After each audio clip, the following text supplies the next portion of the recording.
Definitely. I was in a more traditional classroom last year where we had a computer lab and we had a cart of laptops when some were working and some weren't, that we were able to roll into the classroom when we signed up for them.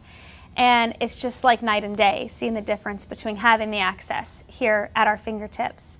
The students are just truly more engaged. They want to get their hands on things. It's like having a toy and they want to go in and play, and rather than opening up the textbook every day and reading about science, they're out there, manipulating things. They can go on hands-on, virtual explorations, and they can manipulate and watch things happen.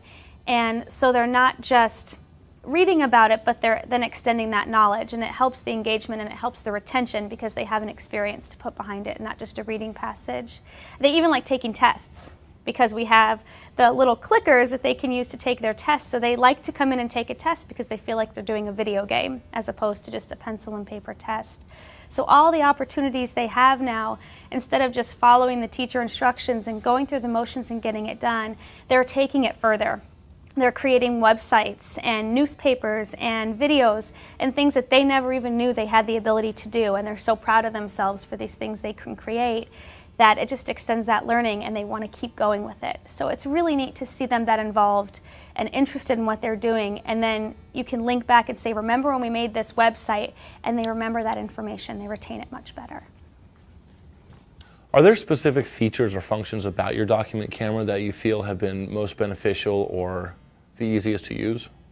I think probably the most important thing for me is the zoom and the autofocus, because it makes it very student friendly. They can come up and place things under the document camera and display, and they're not having to twist something to focus it or to press all sorts of buttons. It's one touch and they can get right where they want to go. So it's very easy even for the little students, our kindergartners and our first graders, to be able to use the tools without fear that they're going to break it, and just feel confident around it, and then want more to share and to use the tools, because ultimately we want them to be for the students and not for the teachers. So what would happen if you actually had to go back to teaching at a traditional classroom versus what you've been teaching with this year? Definitely the level of student engagement that I'm able to achieve in a classroom where I have all of these tools. That's one thing that I don't think I could ever get back, no matter how hard I tried to rearrange my lessons. Another thing is probably the authenticity of the instruction that I'm giving now, because I'm able to give them real-world problems and they're able to use real-world methods to solve it. I mean, in the workplace, no matter what your job is, you're able to use these technology pieces to help you. The document cameras are used in the courtroom. The laptops and computers are used in every single office. Remotes or clickers of some way, shape, or form are used everywhere. So the students are getting these opportunities that they'll take with them no matter where they go. And that's one thing I would definitely miss.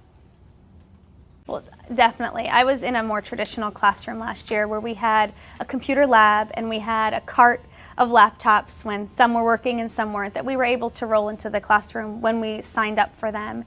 And it's just like night and day, seeing the difference between having the access here at our fingertips.